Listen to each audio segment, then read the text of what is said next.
Today on the Topping Show, Trump says don't vote for Vivek. Vivek responds in the most classy possible way and gets a record amount of positive feedback.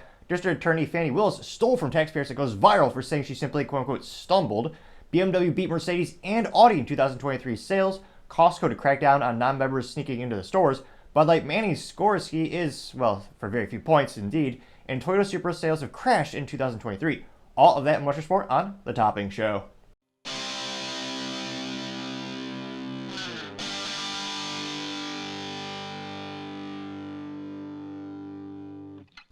Thank you everyone for taking the time to tune in today. Today's episode of Topping Show is sponsored by Topping Technologies.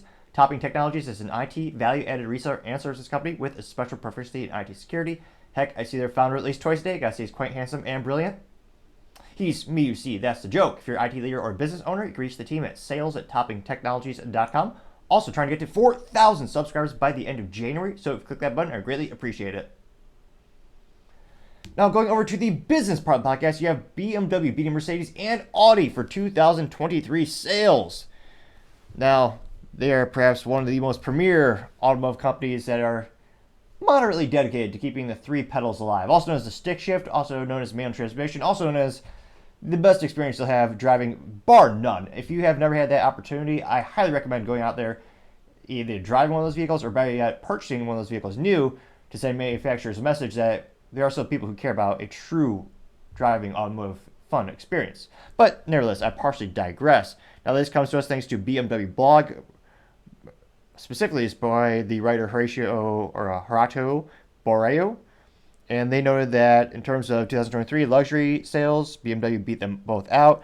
It looks like the Munich-based company, they had a record selling 362,244 units of its core brand in the U.S. market, marking a 9% increase. So someone in their sales and or marketing department probably going to get a raise this year. Or at least they probably deserve a raise because that is a phenomenal growth rate, especially when you have pretty heavy competition.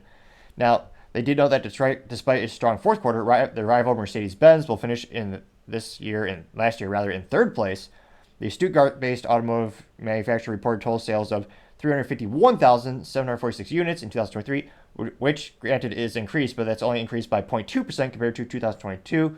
If you exclude the number of vans, the overall sales in the U.S. are even lower, 282,229 units, which, geez Louise, sometimes we forget how much of a big commercial footprint Mercedes has, because not obviously, but when most people think about consumable materials and going to the dealership, we think of the sedans, and when we think of vans, we think of pejorative minivans, which are, many would say, soulless, boring vehicles with no stick shifts a majority of the time. But commercial vans are a huge segment for Mercedes, and a lot of industrial, small businesses and many companies utilize those vehicles for that particular application. That is an astonishing large amount of their sales. Now, it looks like they know that Lexus is making a little bit of a comeback, but still nowhere close. So, be interested to see, again, gotta respect BMW. They're not the most dedicated to the stick shift and three pedals. Truth be told, at last automotive convention, not really convention, BMW sponsors the Dallas half marathon, ultra marathon, 5K, pretty much every running rate, every iteration of the race in December every year. And they, since they're the core sponsor, they have all their vehicles at the packet pickup and throughout the whole event. And all their vehicles there are the ones that they want to send a message of, this is our favorite vehicles, this is the ones we want to push, this is our vision of the company. And truth be told, all the ones that they had there were all boring, aka they had two pedals. They're all automatic, most of them are electric. Which again, BMW they're known for actually the longest automotive advertisement in history is BMW, the ultimate driving experience, or the ultimate driving machine. It's one of those things where, I don't know, to me, you'll never get that with just two pedals. But it's interesting to see BMW's slowly increasing the luxury market. Let me know, have you ever owned a BMW? Would you ever want one? I recently gave them kudos for having over 50% sales rate for the M2, which, granted, we got to give those kudos to the consumers since they're the one actually purchasing the product and telling BMW, hey, we still have a stick shift, even though when you talk to your president and a couple of your executives, you say you're worried about supply chain, you might not be able to get clutches in a couple of years, which, again, if the market is there, make them yourself. Again, I'm not sure the volume or the price point that would need to actually have that be a break-even or a profit segment of the company. But nevertheless, it is interesting. BMW continue to grow. And they're pretty unique in terms of, still, you'd argue family owned or family controlled, with the Quandt family, one of the most fascinating, mysterious families out there. One of my favorite books, truth be told, is driven by, is a brilliant author, but it's called BMW Driven. It kind of tells you about the automotive history of the company. But it'll be interesting to see if they keep this growth rate up in 2024. But as I often say, time shall tell. Other interesting business news, you have Costco to scan membership cards to crack down on thieves. Now, this comes as every company is trying to tighten their base, or rather, trim the fat, make sure they're profitable, and decrease the losses that they usually suspect and they usually are hit with, especially with retail theft being one of the top issues in the United States that, unfortunately, there's not a lot of appetite to fix. Both from a legal and moral perspective, that is not good. Now, I think Target alone estimated they lost $400 million in products in 2023, just walked off the shelves. And yet, they're not actually pushing to prosecute that. But another topic for another time. Perhaps, in terms of Costco, it's one of those things where they weren't really cracking down on this in 2023. It's one of those things where I'm pretty sure they're probably supposed to, and they'll ask you for your ID. And before people in the comments freak out, we're talking about their actual membership ID, not another form of ID. Now, it's one of those instances where if you look at the business model of Costco, very similar to Sam's Club, they make all their profits from the memberships. That's why the products inside the store are so astonishingly cheap. It's usually at a break-even price point. They may even lose some money on some certain product just as a loss leader to get people in the doors and to sign up for the membership. Really, the largest growth mechanism for the company, the only reason they make a profit and they can grow as a business is with the membership cards. So if you just sneak in without having to pay for that annual membership, you are stealing from the company because, again, you're not supposed to be there, with the exception of, I forget if it's, there are certain states in certain instances where you can actually go to Costco to buy pharmaceutical products even if you are not a member of Costco. So if you ever want to, now I should say a disclaimer, you probably shouldn't. Some people might have allegedly had jokes with the people checking the Costco just saying you're there for the drugs. Or you're here for the pills, or some to that effect. They may or may not chuckle with delight or surprise or astonishment when you say those such things. Now, it looks like that Costco has 871 stores still. They're trying to grow that. They reported net sales net sales the retail month of December, $26.15 billion, increase of 9.9% over the year before.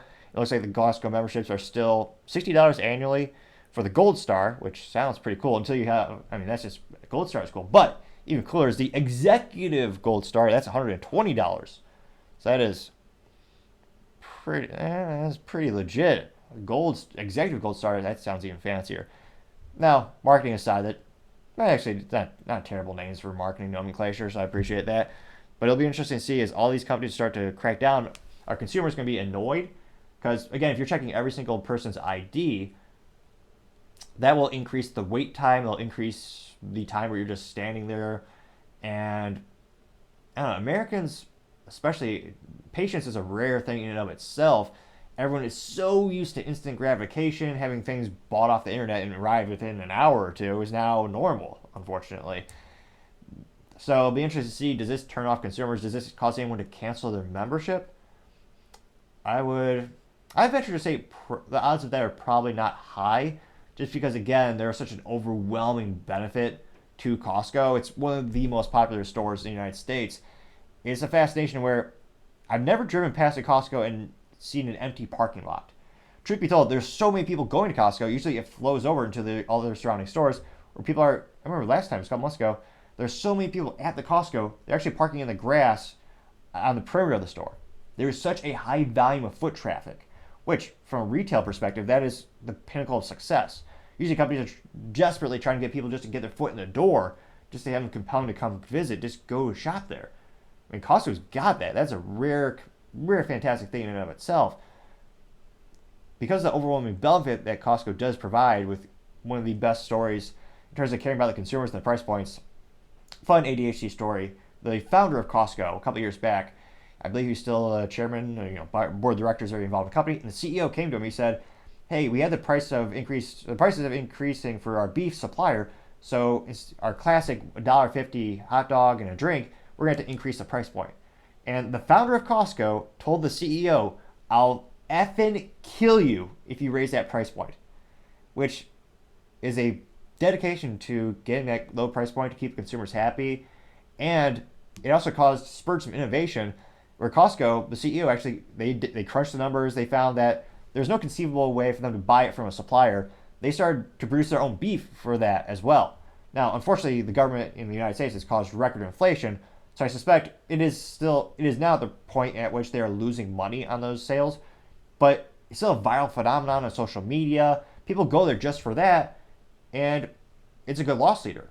It's great advertising. Sam's Club has tried to copy it with similar promotions, but in terms of a advertisement that everyone knows Costco for, I mean, the $1.50 promo for that hot dog and a soft drink is synonymous with the brand. I think it's the same thing for the rotisserie chicken. It's still like $9.99 or something like that.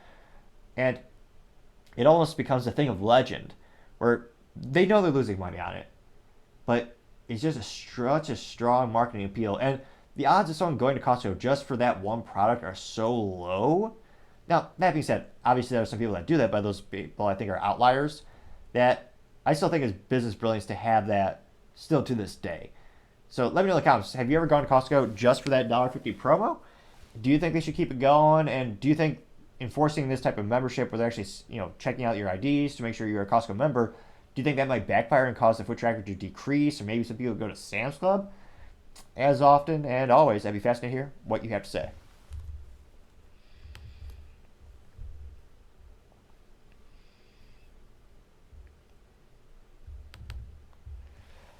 Now, going over to the culture part of the podcast, you have Bud Light Manning score seat tweet mainly fails with very few points. Now, this comes to thanks to us on X, or as fewer people are calling it, on Twitter, and it's specifically from the Bud Light profile. And they say before this quick little video here, which is very unrealistic, we'll break it down, of course, they say, quote, "The wild card round is here, but there is still time to score a seat at the AFC and NFC championship games or even Super Bowl 58.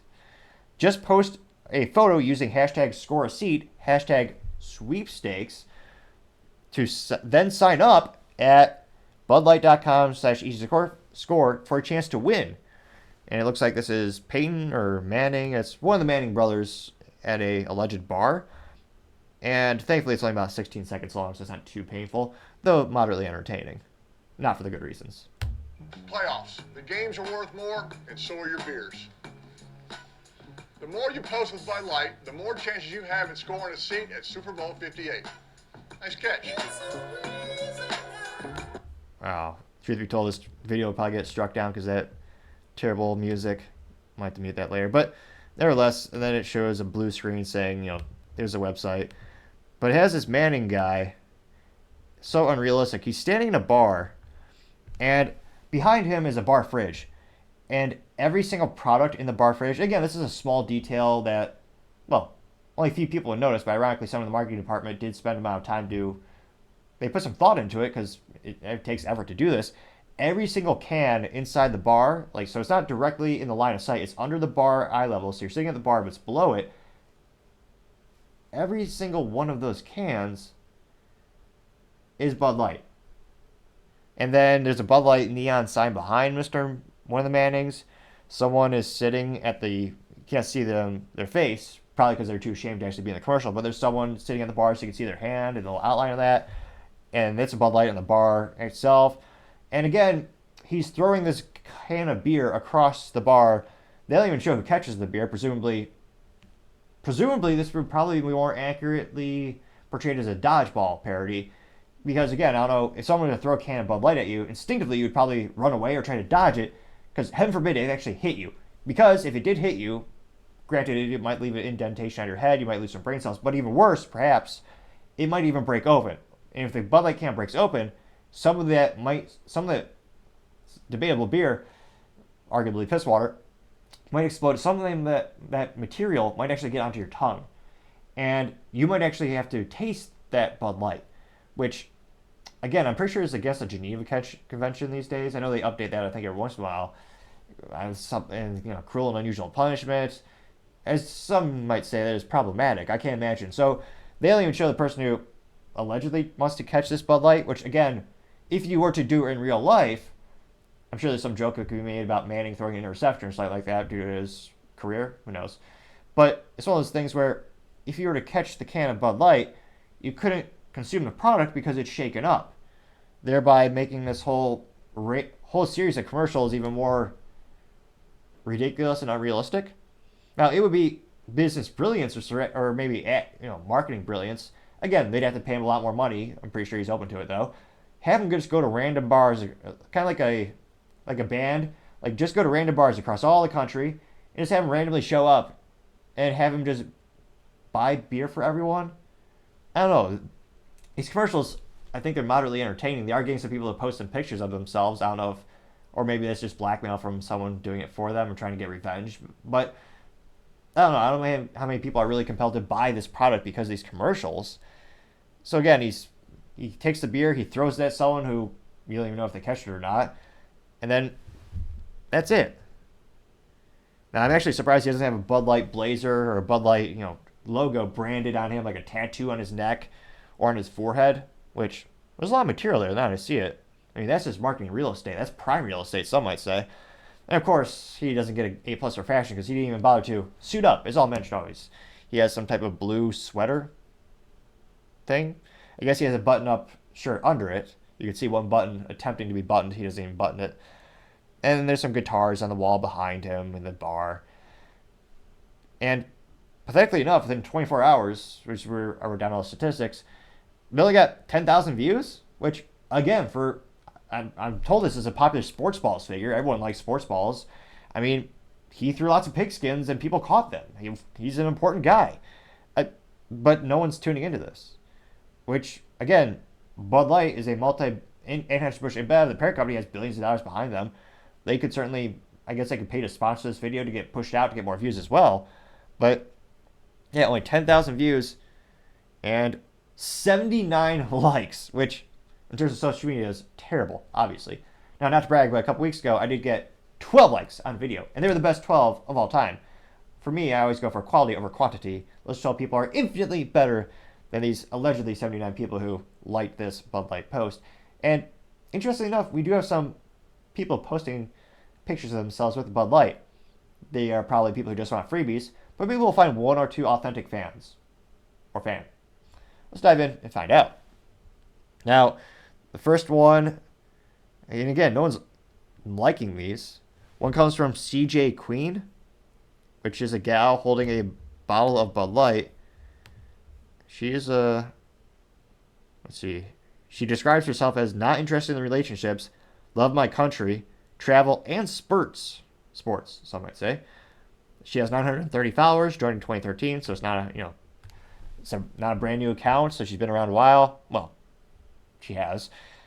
And you'll go to her profile, it's just hashtag millions and all that crap where, oh yeah, you can win a sweepstakes to get a $100 gift card or some website you don't really care about. So, does this person like Bud Light? Now, I do think it is more prudent and better marketing for Bud Light to actually ask for proof that you actually allegedly own the product or purchase the product, or at least you're consuming the product, to have a picture of you with it. So, I think that is slightly better marketing, but she is still just someone who wants free stuff. She's not someone who's a beer connoisseur will never drink a Bud Light unless this person lost a bet or they're on death row or a government got hold of them with just cruel and unusual punishment. But nevertheless, let's keep going here. No. There's an alleged man, well, he's wearing shorts with sneakers and I was going to say F-. He's wearing sneakers, but they're not New Balance sneakers. Pathetic. Every man has a pair of New Balance 990s, made in the USA, the best running shoe of all time. I believe I'm on my 16th or 17th pair since I bought my first one in college back in the day. The best running shoe, bar none. It's good enough for the military, it's good enough for you. Now, this alleged man, he also has a t-shirt that says old school with an Atari logo, so he gets some, maybe not F for marketing, maybe D+.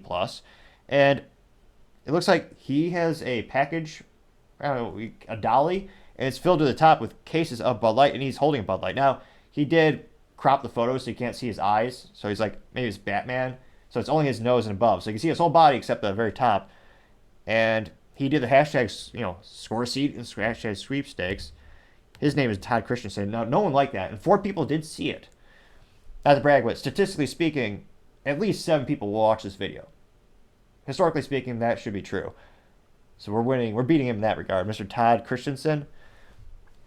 So 0 likes, 4 views on his response. He has, going to his profile, he has 70 followers, joined in 2016, so it's not new. The heck? So he is just someone who wants free crap. The most weird thing is he retweeted to try to win. What is this? It's called Hint Water. I can't imagine how little time I don't know how little your time is worth to actually do all these sweepstakes. He is apparently a haircut enthusiast. Every day he's reposting for sports clips. Again, just to win haircuts. Which, at his age, I would hope he'd be married, at which point you wouldn't need to pay for haircuts. You would just have your wife do it.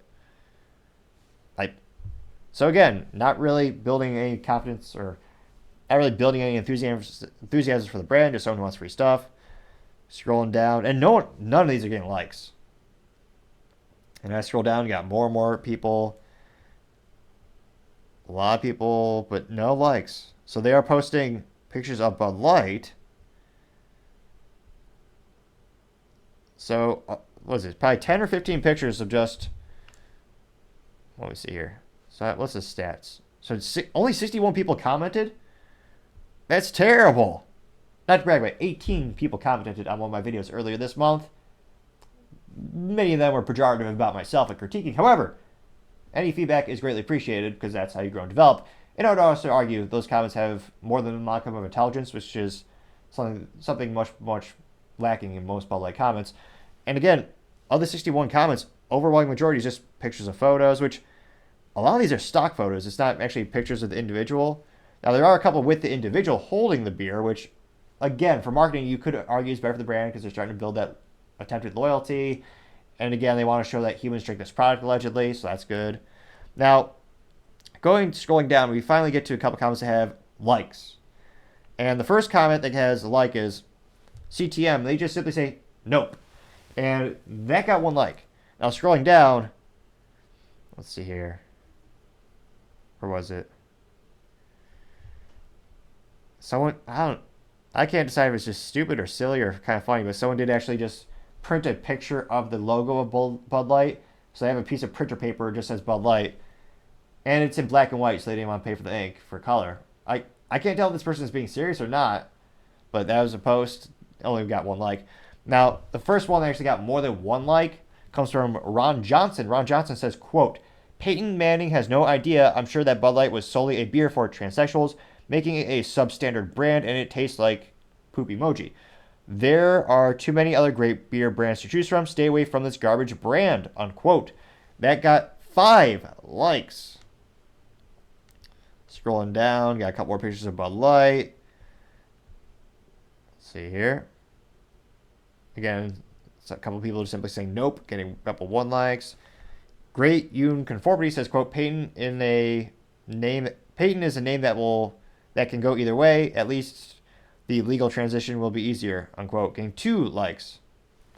Sour Pig says, quote, that right there is a man for sale, unquote, getting 3 likes. Tiny Baby Jesus says, quote, really? And you can't pay for hourly workers for having a good wage, unquote, getting 2 likes. Hey Blue Hawaii says, quote, Peyton is lame, never drink beer that has been shaken, loser, unquote, getting 1 like. C Mill says, quote, that's not an apology, unquote, getting 1 like.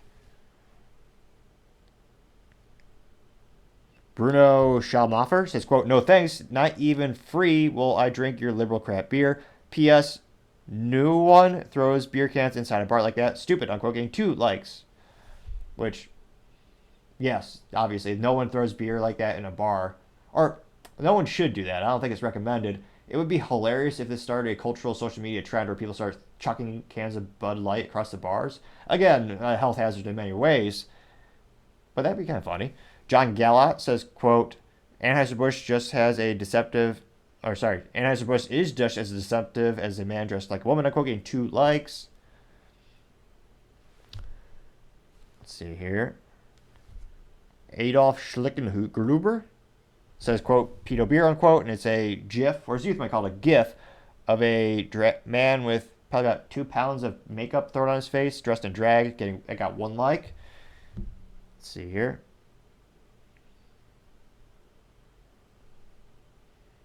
Oh, good gracious. There's a disclaimer saying, quote, show additional replies, including those that may contain offensive content. Of course, we're going to click that bonus button. And the first one of those is interesting.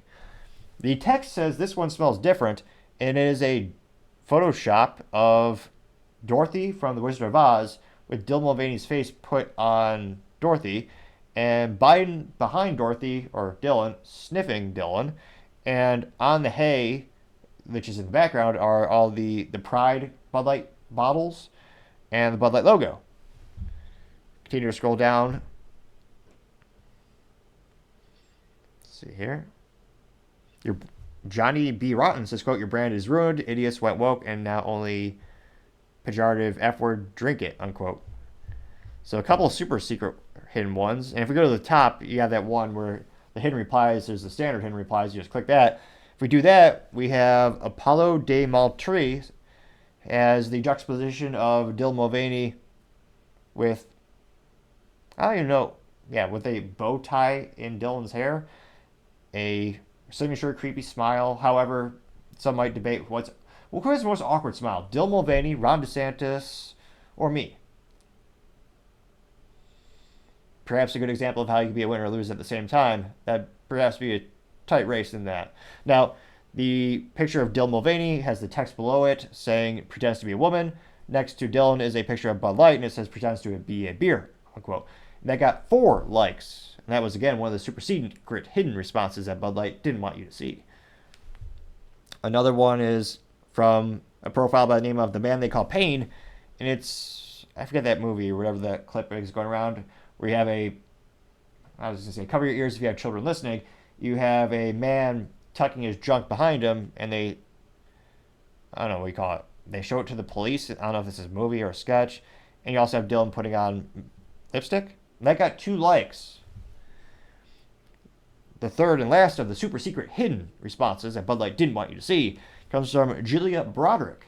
Julia says, quote, seriously, sigh, you've lost $25 billion, 400 employees, 1 bottling plant, and now you're just the case study for business school for what not to do. Just apologize, unquote, getting 3 likes.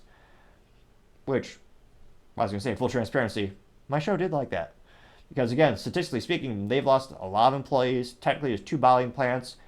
They didn't technically own them. They were a contractor that made the signature Bud Light glass bottles. And because of the dramatic drop in demand by about 30% in sales, which was about 26 in sales, or 26% by volume, that was to the point where they had to shut down 2 facilities, or so 2 bottling plants. Now, in terms of the 4 employees, those are the direct employees. In terms of the indirect employees who work at the distributors and the resellers, there's that huge ripple effect as well. And this will be a business case that people talk about for years if you go to an actual college that isn't biased and ridiculous. Any unbiased person, when it comes to the Bud Light debate or the Bud Light boycott, should be able to sit down and say, hey, statistically, if you lost this amount in stock value over this period of time, you lost this amount of sales, you lost this amount. The things that are tougher to measure, perhaps, are brand loyalty, which, again, then you have to come into things that are, you have to pull in things like polls, which polls can be, depending on how you word it, they can be tweaked and manipulated in many ways. So, I mean, just statistically speaking, the Bud Light boycott worked, and they are doing terribly. Their stock did come up a little bit, partially because, Bill Gates pumped in, I believe, about $97 million to buy their stock, as well as a couple other influential people to say. So it'll be interesting to see. Again, I don't think this particular sports ball campaign is very effective. I don't think this is going to increase their sales. I can't imagine how much they're paying Peyton Manning. Probably more than they paid Dylan Mulvaney. Again, Dylan Mulvaney made $185,000 for like 2 photos and a video, which, geez Louise, I can't imagine making so much money with so little effort. Yet this person says they're oppressed. They got $1 million deals. I think Maybelline paid Dylan $1 million, which, again, astonishing amount of money. So let me know in the comments. Are you going to buy Bud Light this year? Or will you continue the Bud Light boycott? As always, be fascinated to hear what you have to say. Other interesting cultural news that kind of bleeds into political news is Fani Willis stole from the state, and the comments have roasted her for using the race card. Now, she appears to be a district attorney, and this first came to the public light on the profile on X Twitter from End Wokeness, and within 24 hours, it got 3.4 million views and 19,000 likes. Now, this is an exact quote from End Wokeness, and he says, quote, DA Fani Willis breaks her silence on the scandalous affair and improper use of taxpayer funds. Quote, we cannot expect black women to be perfect and save the world. We need to be allowed to stumble, unquote. So, a quote within a quote. And it's only about 2 minutes long, so we'll go ahead and play it without too much further ado. Again, I'm evaluating, excuse me, some software to increase the production value of the show. I'm trying to have in-production recording software that will allow me to do picture-in-picture. So when we have these instances where we are referring clips, I'll be able to show it. Ideally, it will magically pop up above my left or right shoulder. So if you have suggestions, leave them in the comments below. I greatly appreciate it. I've had struggles with the current camera. I've gotten to the point where even after updating the firmware, it won't sync up with certain softwares to do the picture-in-picture properly. So subsequently, I'll probably have to upgrade the camera soon. So I appreciate your patience. But if you do have feedback and any suggestions, let me know, as I do want to increase the show value. And without further ado, so this is Fani Willis, and I believe she appears to be speaking at a church. All the glory I receive is His grace, not a perfect me. We are at a time in history, people. Hear me on this. We are at a time in history when you can no longer sit back and just let other folks do. You cannot expect black women to be perfect and save the world. The Lord is completing us. We are not perfect. We need your prayers. We need to be allowed to stumble. We need grace. With that kind of support, we will move mountains and do Jesus' will. Stumbling all the way. I almost had a visceral disgust as he tries to perverse and manipulate the Bible. So his flawed, hard-headed, and imperfect child has a message for each of you today.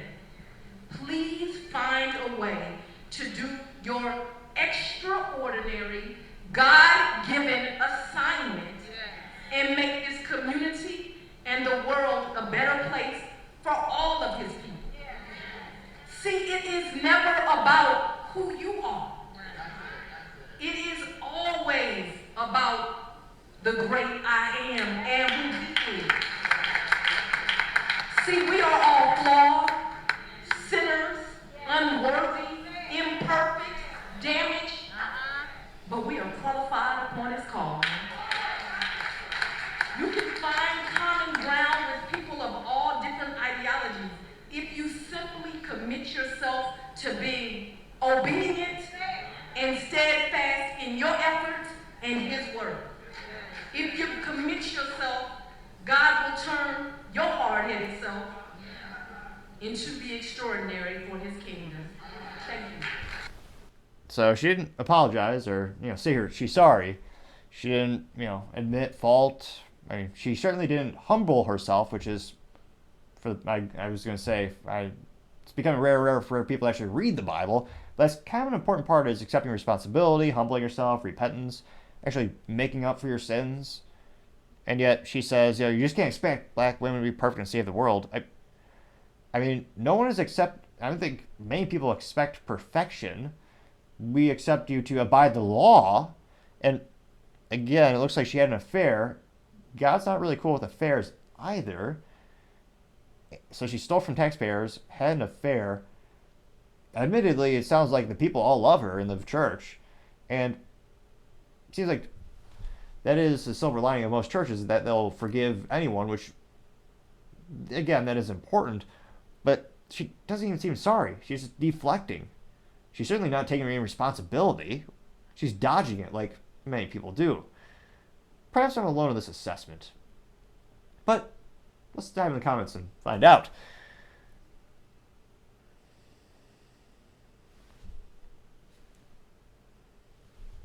Let's see here.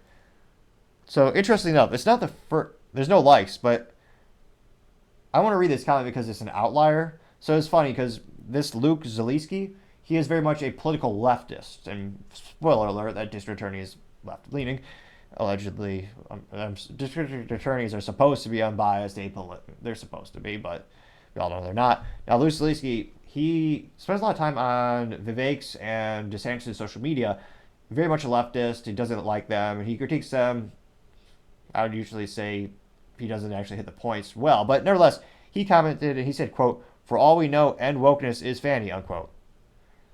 Which, again, this person, I guess, has not been doxxed yet, so we don't know who end wokeness is, but yeah, that's highly improbable. And hilariously enough, this person got 0 likes and only 57 views for that response. Now, granted, the average person watching end wokeness a profile, probably more in the middle, politically speaking, or more to the right. But it is interesting to see that this person got 0. When usually, when he's critiquing Vivek and DeSantis, he'll get a couple hundred likes, because again, those are, I guess, in terms of a political target, those are much more well-known people. There's a lot more people critiquing them. But it's kind of funny that the first comment that you see is just someone who got no likes for this particular thread, so to say. Now, nevertheless, going back to this, the real responses actually got likes. First one comes from Paul Suspilla. I need to message him, just ask, how do you pronounce the name? Because I've seen his profile more and more. Now, he says, quote, "There's a difference between stumbling and committing a crime. Fani Willis stole from the Georgia taxpayer to enrich herself via her lover. For that, she should be disbarred and fired. She should also have to return the funds, but because she's black, it's a quote-unquote stumble," unquote. They got 5.2 thousand likes. That's quite a few likes. Not to brag, but I did get 12 likes on one of my videos last week. 12. And they were the best likes of all time, obviously. Quality over quantity. So if you have a minute to take, or actually not even a minute, if you have 1/10 of a second and like this video, greatly appreciate it. Now, Mark, in another top response, says, quote, "Of course she uses the race card. It's like a Jerry Springer show episode," unquote. They got 2.2 thousand likes. And it is astonishing to live in a day and age where, oh yeah, she hasn't paid him back. Of course not. See here. Continuing to go down. David Gligo says, quote, "What does being a black woman have to do with her being corrupt? Nothing. The answer is nothing," unquote. They got 2.4 thousand likes, which, again, is true. Any corruption should be weeded out of government.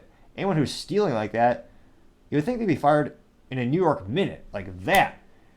And yet, some people just acquiesce from all responsibility.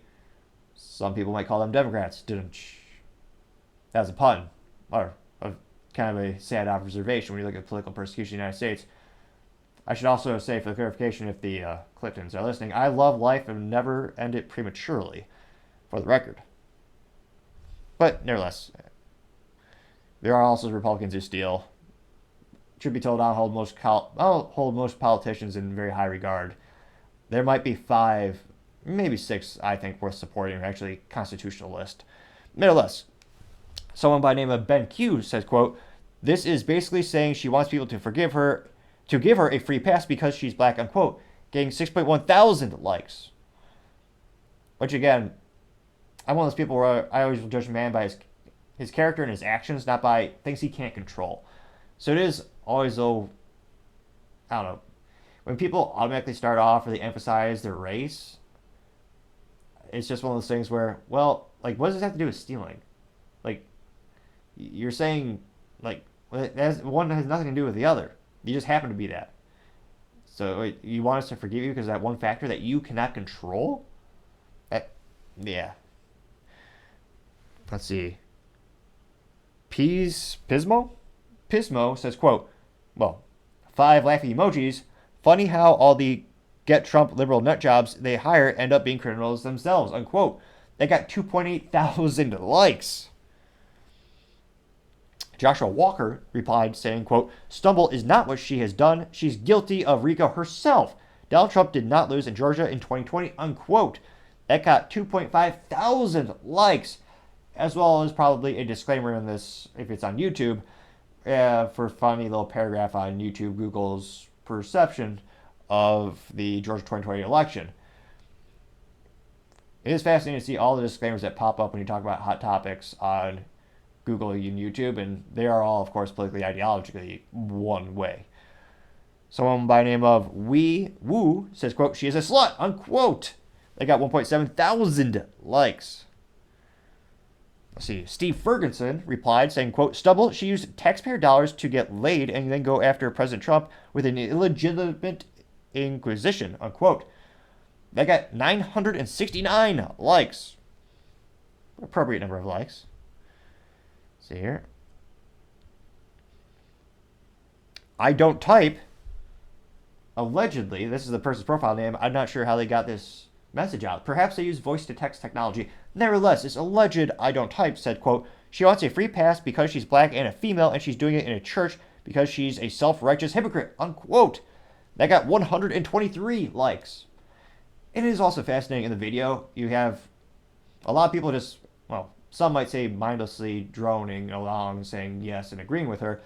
But it is funny and interesting how anyone could kind of increase their perception of themselves. Like if you just do a video of you where everyone behind you is just saying, oh, yes, we agree. It kind of does sound like, it's almost like the imitation of intelligence. Like they're all saying, oh, yeah, we agree. It makes you look good. When, to me, I just see, parrots and drones, and I don't think so. Kind of like a laugh track on a comedy show. If you need a laugh track, I mean, are you really making comedy at all? Perhaps a controversial topic for another time, but yeah, not a fan of those types of things. One bad dude replied saying, quote, so they want to fill every position with diversity hires and then excuse them for being scumbags and failures because of diversity? Got it, unquote. They got 878 likes. We'll do one or two more here. Righteous Crusader said, quote, stumbling and being corrupt are two different things, unquote, getting 226 likes.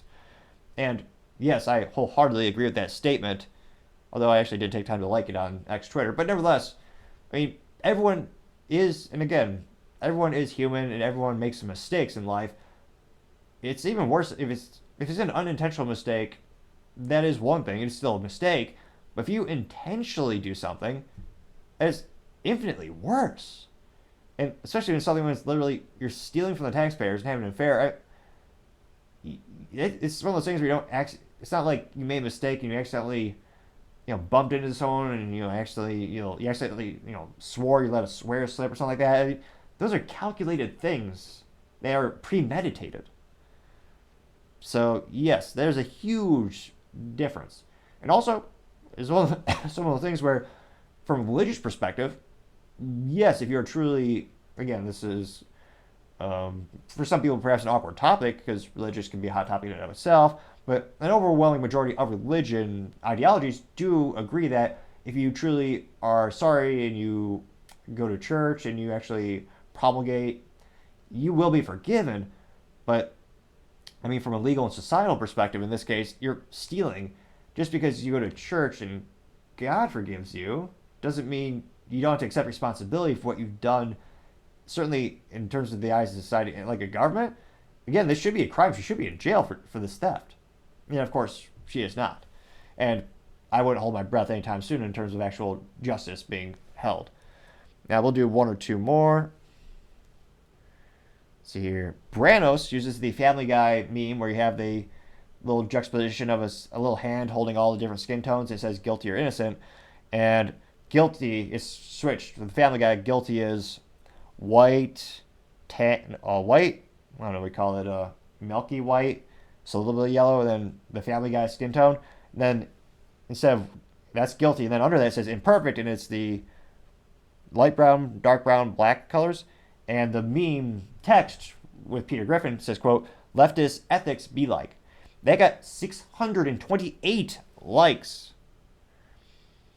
We'll do one or two more. Washington Ghost, which, A+ for marketing, the profile picture is in fact of George Washington, and he looks like a ghost. Though, I don't know if this is really him. I suppose if you've been around since, all the time, you probably are certainly keeping up with technology, you're hanging out. But still, I'm not sure how a ghost would type. Presumably their finger would go right through the keyboard. But nevertheless, this alleged Washington Ghost says, quote, so your race is now an excuse for corruption, unquote. They got 951 likes.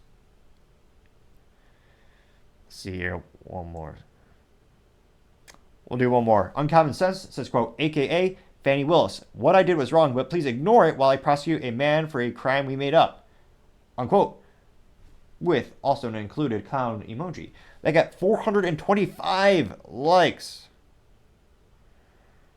And this is perhaps one of the most consistent comment sections. I'm not seeing a lot. Truth be told, I don't see any actually supporting her. Because again, she broke the law. It doesn't matter what your race is. You stole and you committed an affair. I mean, truth be told, unfortunately, I don't think she'll ever be prosecuted or held responsible. Which, again, I think a lot of people, especially politically in the middle, where I find myself in many topics, it's one of those things where people are starting to recognize this isn't, well, not just doesn't feel fair, but just empirically, if you look at all this evidence, this isn't fair. Why isn't she being charged? Why isn't she in court or going to jail for this? Why isn't she? She's not even paying the money back. Like, it's ridiculous to say the least, and certainly does not really inspire any faith in justice system. Granted, that's a pretty low bar. I don't know how much faith is really left these days. Now, excuse me. Now, let me know in the comments. Do you think, what are the odds that this actually goes to trial and she actually has to defend her actions, or is she even, when she goes to court, does she have to defend herself, or does he even get to that point? What are the odds of that? Like 0.00001. Though a wise pilot did once tell me, never tell me the odds. So it'll be interesting to see. But in terms of the odds of this getting prosecuted, or having her day in court, I would say the odds are not good.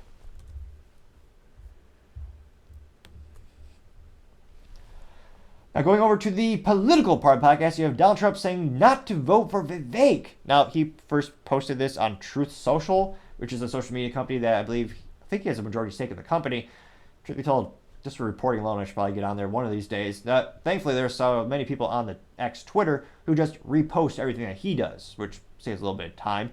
Now, this was reposted on X Twitter by Daniel Baldwin, and he says, quote, President Trump drops a hammer on Vivek, unquote. And then he has the picture, the screenshot from Truth Social with that is the same hashtag, Real Donald Trump. And this went, as youth might say, viral. So it did happen about a week ago, but I took the statistics 48 hours after, and it got 4.1 million views and 2.4 thousand likes. So interesting enough, that's perhaps one of the worst ratios. Well, I was going to say the worst ratio of the year. Granted, it's pretty short in the year. But probably in the past 6 months, in terms of the number of views versus likes, that is astonishingly low. In fact, just to do a little bit of fun math today, and granted, many people might blame the teachers' unions for being corrupt and evil, not doing their jobs. Some. But it's one of those instances where the ACT scores, public schools, like 32-year low. Math, science, history, those scores are all at the bottom of the barrel. And yet the teachers' unions say they deserve more money, interestingly enough. So, since these public schools can't do their job for the most part, we'll do a little bit of fun math here today, and arguably much better. Now, we're going to turn this into percentage. So 4.1 million people saw this. So we're going to punch that in the calculator. 4.1 million people saw this. And then we're going to do actually 2.4 thousand liked it. So 2.4 thousand divided by 4.1 million. Jeez Louise, that's 5.85 e to the negative 4. So we're going to turn that into a percentage. Turn that into percentage, you have to multiply it by 100. That gives us 0.0585. Or if you feel so inclined, we can round up. So we'll go 0.06. So of all the people who saw this, 0.06% of people liked it. Now, that is also very, very, very, very tiny. That's basically very few to know people actually like this. We have now contributed more math education than some public schools in the United States, which is a little sad. It's even sadder that it's kind of true. Now, getting to the actual quote from Donald Trump, he says, quote, Vivek started his campaign as a great supporter, quote, the best president in generations, etc. Unfortunately, now all he does is disguise his support in the form of deceitful campaign tricks. Very sly, but a vote for Vivek is a vote for the other side. Don't get duped by this. Vote for Trump. Don't waste your vote. Vivek is not MAGA. The Biden indictments against his political opponent will never be allowed in this country. They are already beginning to fall. MAGA, unquote. And again, that's the least number of like ratios. And I'm not sure this is because Trump now sees Vivek as a political rival, where in the past, Vivek's poll numbers are so, relative to the other Republican nominees, so small, they maybe wasn't worth attacking. He also, I mean, through Vivek's entire campaign, he's been nothing but hospitable towards Trump, only critiquing him in one or two areas, and even then it was very respectful. It wasn't a direct attack on as he has with other political opponents, where it's much more visceral. And there's a lot of people that want Vivek for a VP, and Vivek is, again, he's had many interviews where he says he's not running for second place. He has a business mindset. He's been a CEO of billion-dollar companies. I could see why he wouldn't be happy being what many people perceive vice president as a second place or kind of a back office job.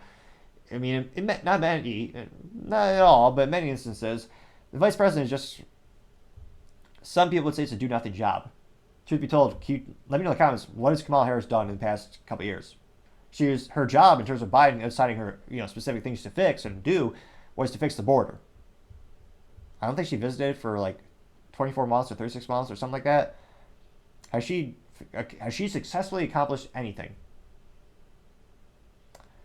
I should start bringing props to the show. I should have brought a pin to have that pin drop. Because again, I can't think of anything Kamala Harris has accomplished. She has had highly entertaining interviews where they're funny, but it's kind of funny because of her ineptitudes, not because of anything she's accomplished. I mean, even with Biden, you could argue his accomplishments. He did avoid a strike, I believe, was the rail workers. Now, granted, he did it in the worst possible way, which was caving into them. But he did come in and they avoided a strike partially because of his involvement. So when you look at her, what she's done is not very much. So let's go in the comment section and see what are people thinking about this.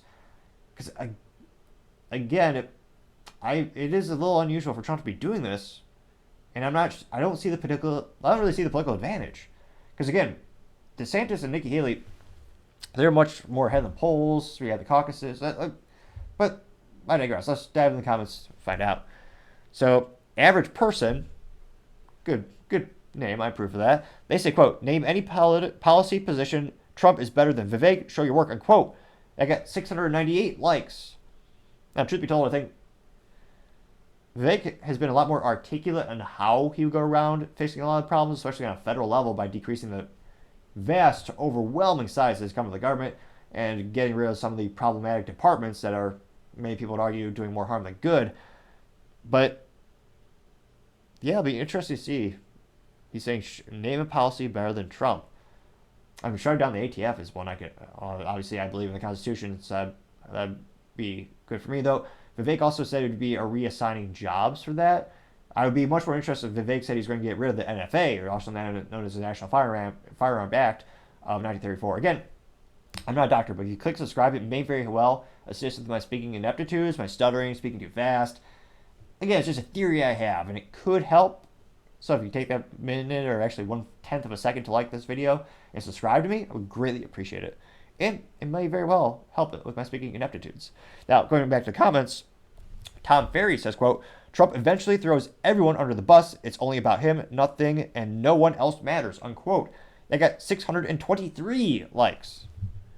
Mystic Modest says, quote, it's more of a tell than a hammer. It shows they consider Vivek a legitimate threat, unquote. They got 304 likes. Who Asked You said, quote, it seems he's not actually pointing out anything wrong with Vivek, just sly insinuations. Friendly fire at best on the eve of the Ohio vote. Miscalculation at worst, unquote. They got 463 likes. Mochi the Agorist says, quote, Vivek doing much better in Iowa than the established media polls reporting, unquote, getting 634 likes. Trey Lee says, quote, bad off-brand move by Trump, sounds desperate and pleasing, unquote. Getting 413 likes.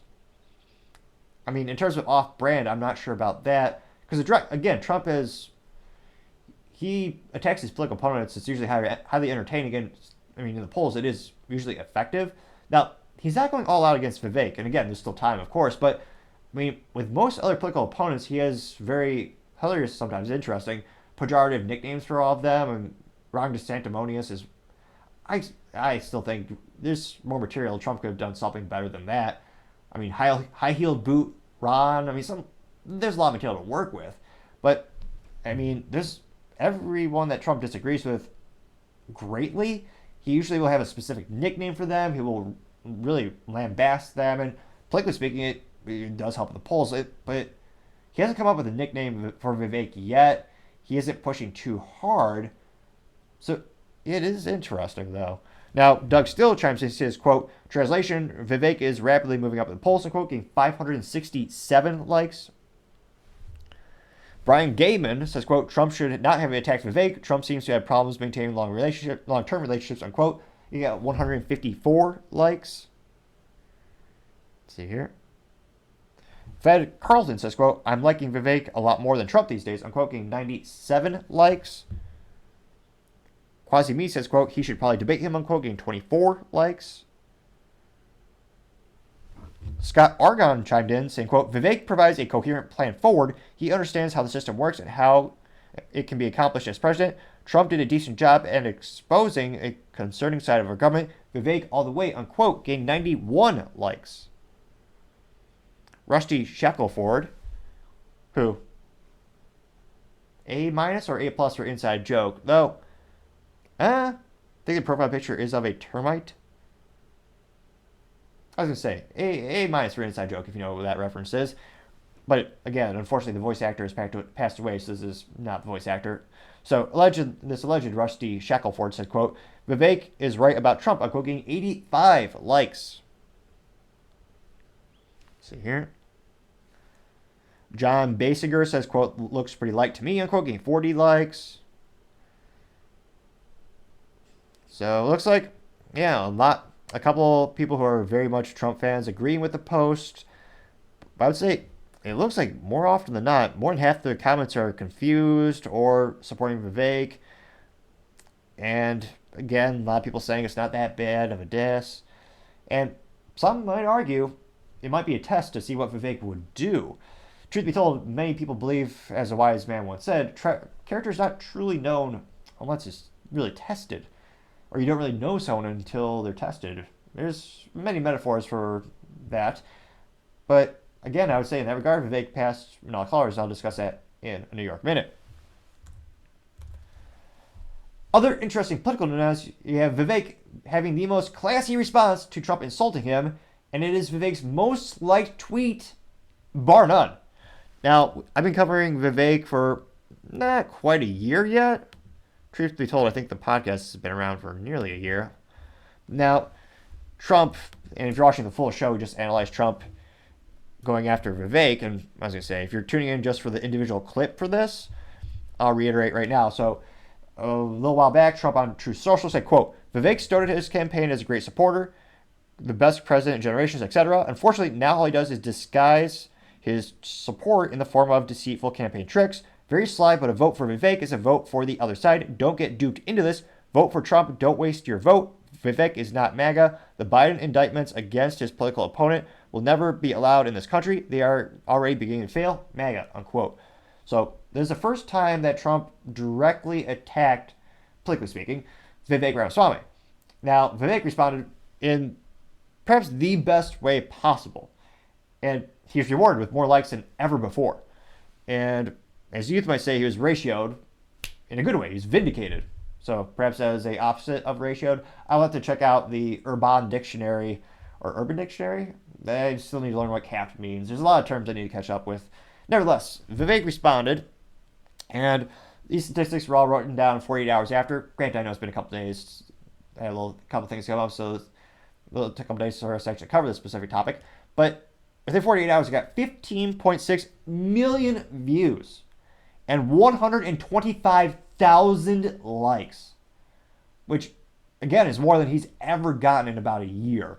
And he's had some great posts. I mean, his average post on X Twitter will get between maybe 500,000 and 3 million. I'd say that's a good average, which, again, it's a wide band there. But that's about the average amount of feedback that he gets on X Twitter.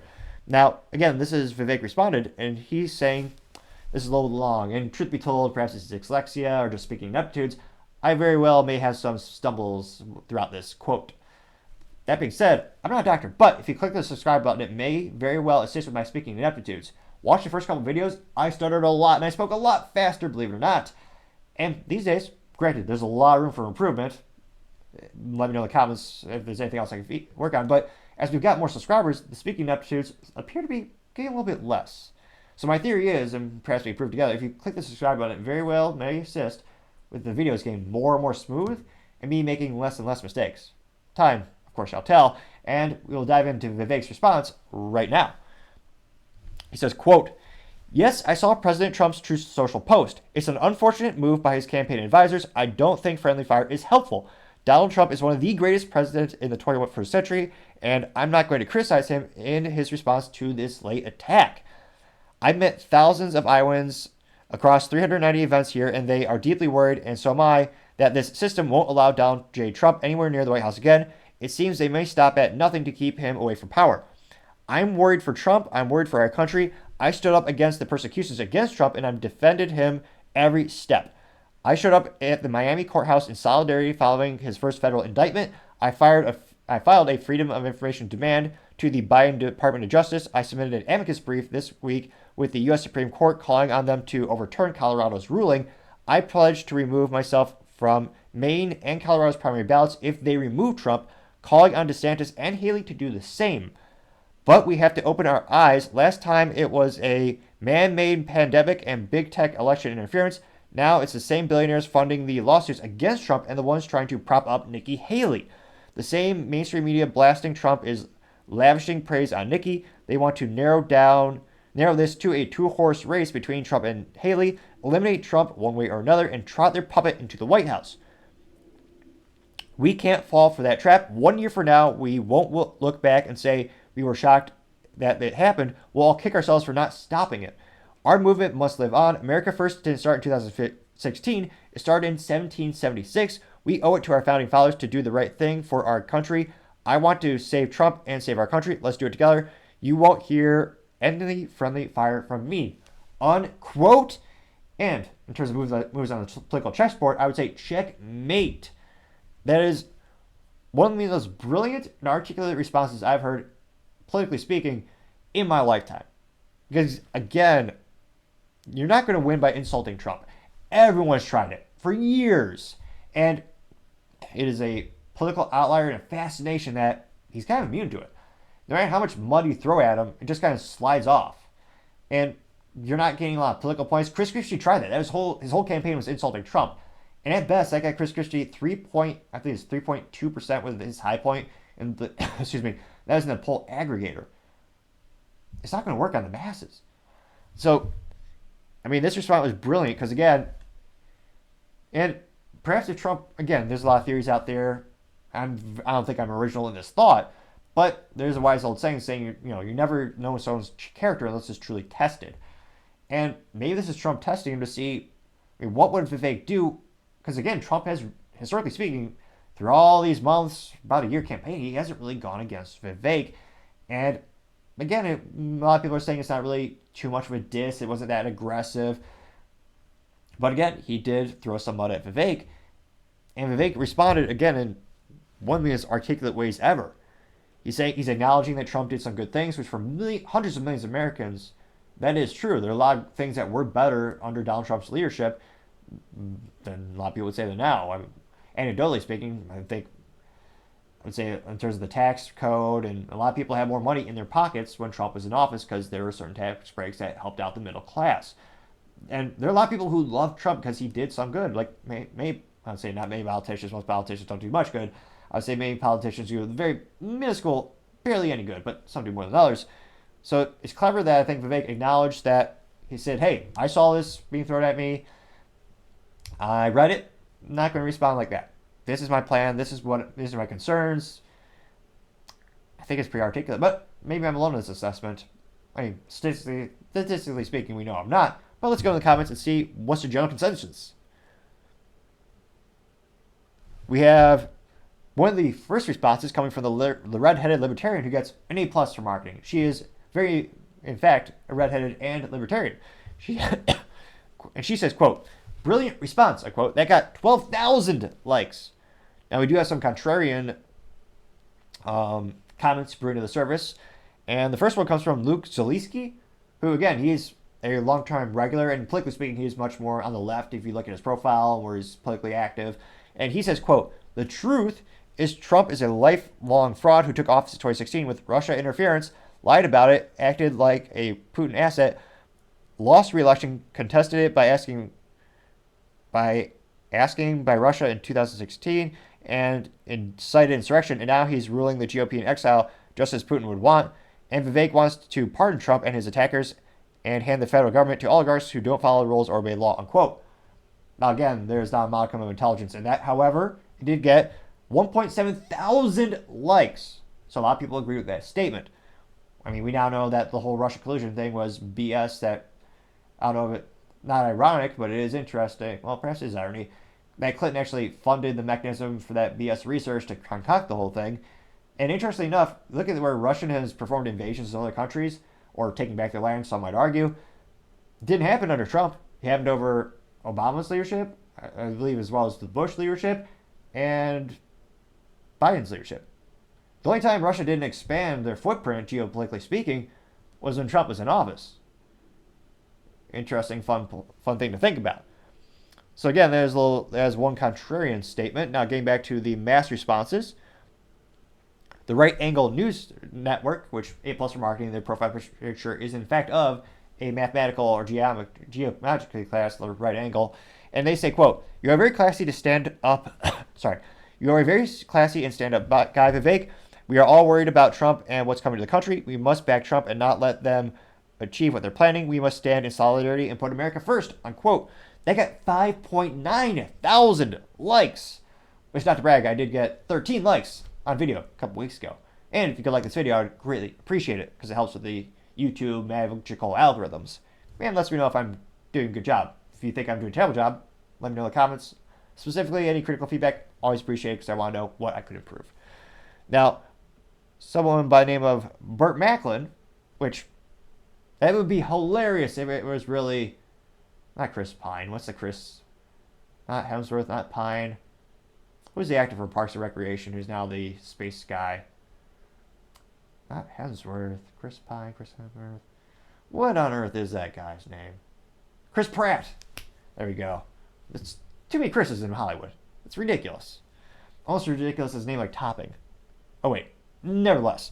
Now, this alleged Burt Macklin says, quote, "If he is such a great president, why are you running against him?" Unquote. That got 7.5 thousand likes. Which, again, that's one of those things where there are a lot of people who are very much fans of Trump. And Vivek is getting a couple of their condolences and getting a lot of nice comments, but because there's a lot of political things that Trump and Vivek have in common in terms of policies, procedures, and ideals, it's one of those things where the people who like Vivek, they're already supporting Trump. That's why there's so many people in the comments who consistently will say Vivek 2028, because then they would give him their vote. Now, continuing to go through the comments, you have Brick Suit says, quote, "I don't think it was a friendly fire," and that was the quote from Vivek, and then he has a picture of Vivek standing with a guy with an Iowa shirt, and it says, "Save Trump, vote Vivek," and it does have the outline of the state of Iowa, go Hawks, and a picture of Donald Trump in the jail. That got 3.6 thousand likes. Let's see here. Austin Peterson chimed in saying, quote, "Smart move, my man. You're doing great. Don't get distracted. Wishing you the best for Monday," unquote, getting 6.3 thousand likes. Let's see here. 3-year Letterman says, quote, IMO. Oh, acronyms. Make it sound cool. They're smart. "In my life. Gerald Ford was the greatest living president," unquote. I got 2,000 likes. I don't know about that, but it was a very agreed upon like. Zeke Akram says, quote, "Awesome response. I'd like Vivek more and more each day," unquote, getting 3.9 thousand likes. Let's see here. Tara Bull says, quote, "If the system won't allow Trump, maybe we need a new system," unquote, getting 2.9 thousand likes, and probably a call from many three-letter agencies because they're concerned, which in and of itself is concerning. Now, Malcolm Flex, who, I don't want to say A+ for marketing, but he is in fact, as a youth might say, flexing his wealth because he has chose to invest in precious metals such as gold, as he has golden chains around his neck. Now he says, quote, if people can't understand why they're saying, then that's on them. Those of us who see everything with sober eyes, unquote. Well, dyslexia perhaps aside, and speaking of ineptitudes aside, I'll have to reattempt that. The quote is, quote, if people can't understand what they're saying, then that's on them. Those of us who see everything with sober eyes, unquote. My speaking ineptitudes aside, that got 5,000 likes. Carlson Crow says, quote, if we all ban Trump because the bad guys want us to, then we're already in slave shackles. We have to vote Trump, and specifically because they don't want us. You're very smart. I'm sure you know this, unquote. That got 3.3 thousand likes.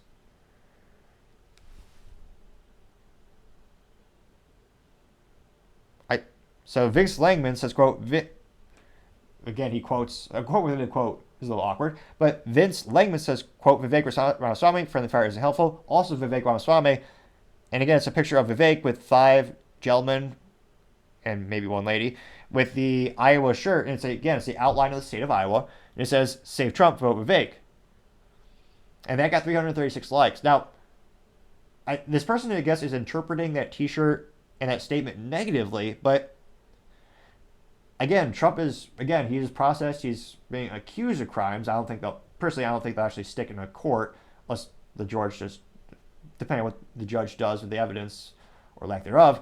But again, I think a lot of people do authentically believe that if you want to save Trump from political prosecution, you do have to vote for Vivek. And again, there are some states that are taking Trump off the ballot. So I don't see that as friendly fire to have that t-shirt where it says, vote for Vivek in order to save Trump. It's not insulting Trump because, again, he's officially been accused of crimes. So let me know in the comments if you think that's a pejorative statement or a pejorative shirt. But again, they're saying if they truly want to save Trump, they need to vote for Vivek. I don't see that as a negative attack as this person I think they're interpreting it as. Now, nevertheless, again, that got 336 likes. We'll do 1 or 2 more. And again, it seems to be all overwhelming response for Vivek. And again, that's more likes than he's ever gotten before. Let's see here. Excuse me. Bob BLD, another contrarian statement, he says, quote, you sure? Almost half of Americans disagree. And he references an article. They say 47% of Americans say he will be remembered as one of the worst presidents in American history, unquote. And that is referencing, I hate when they don't give you the sample size of the data, but that's just referencing it's just a screenshot of a news article. They don't say, how many people were in that poll, where they were geographically, what their political status is. Because again, I think a lot of people do love Trump. Don't get me wrong, there are people who hate him, of course. That's how it is usually in politics. It's usually a 50-50 shot. Now, it's fascinating to think that I got 266 likes on that. Let's see here. A little more contrarian statement. Red Wave Press, who A+ for marketing, their profile picture is in fact of a red wave. They say, quote, this is an awful response to Trump's attacks. Trump attacked him because he is worried Vivek will take MAGA voters away from him. Vivek should be telling him why they should vote for him, not Trump. Follow if you agree, unquote. Which, interestingly enough, a lot of people, 224 people did like that. Now, one more. Christina Pushaw with alligator emoji, or crocodile, I can't really tell. Nevertheless, it's in the profile. She says, quote, wait, Trump doesn't write his own posts on social media. His campaign advisors post for him, unquote. They got 702 likes.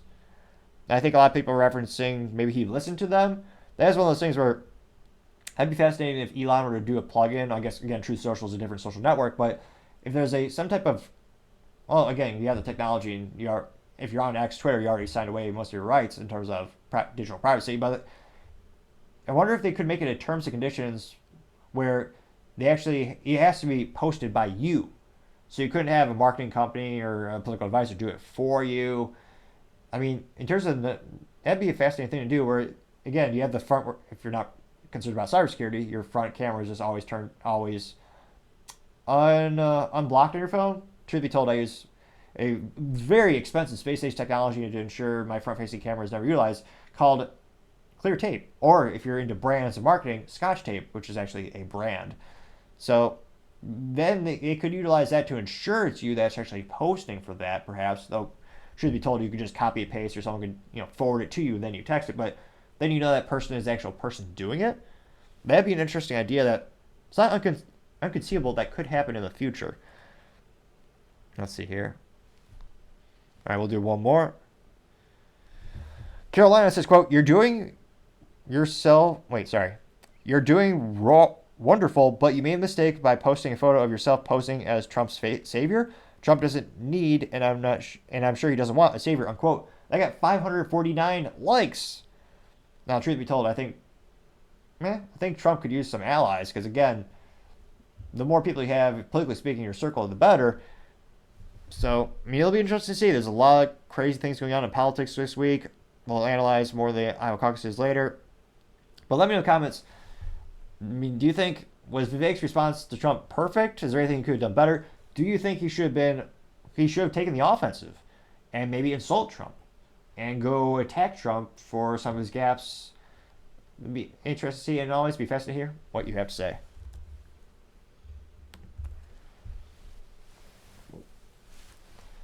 Now, going over to the business blunder of the day, you have Toyota Supra sales crashed in 2023.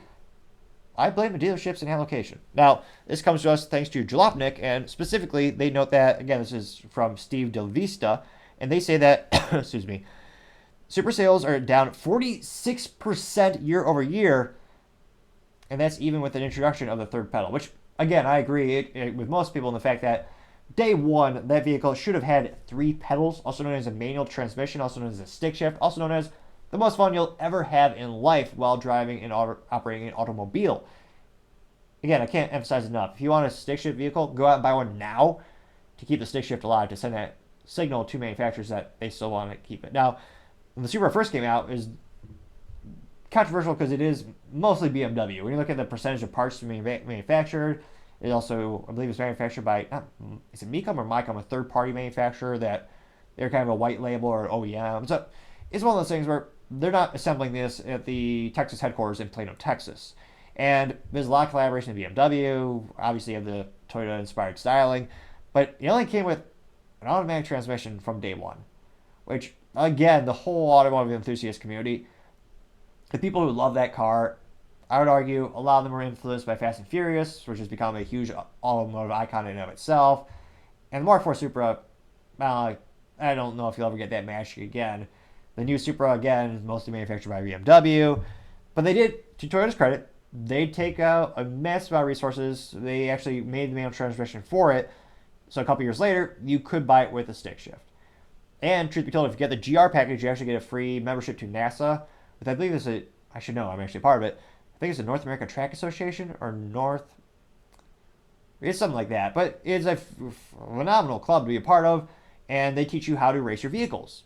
And Toyota, they have that whole program where you get that free 1-year membership, and you get a track day from Toyota. So if you buy a Toyota with the GR trim new, whether it's the Toyota 86, the Corolla 86, or the Corolla GR, or the Supra GR, again, GR is their racing brand, the racing team, you get that awesome track experience. And truth be told, every time I go to the track event, they have their whole team there. They even have their own garage there. It is brilliant marketing. It's awesome. And there has been an increase in stick shift interest, but the overall sales are starting to flutter. Now, I also think this is partially due to the economy, political unrest, and economic uncertainty. Sure would be nice if we got gas down to like $1 a gallon.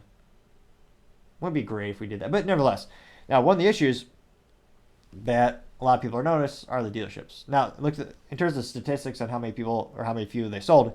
They know that, excuse me, Toyota sold 2,652 Supras in 2013, which, again, this is why you have cross collaboration with companies like BMW, because to make a car from scratch it's a $1 billion gamble. Now, granted, you can hedge your bets by you can do polls, you can gauge interest from the public, but it takes a lot of infrastructure to make a vehicle. And again, in 1 year, they sold 2,652 Supras. Now, that was 2023. In 2022, they sold 4,952 Supras, which is ridiculous. Now, they note that the new 3-liter Supra will run you near about $60,000 in automatic or manual. Let's see. And again, that's a pretty high price point. And that's if you can get it at that.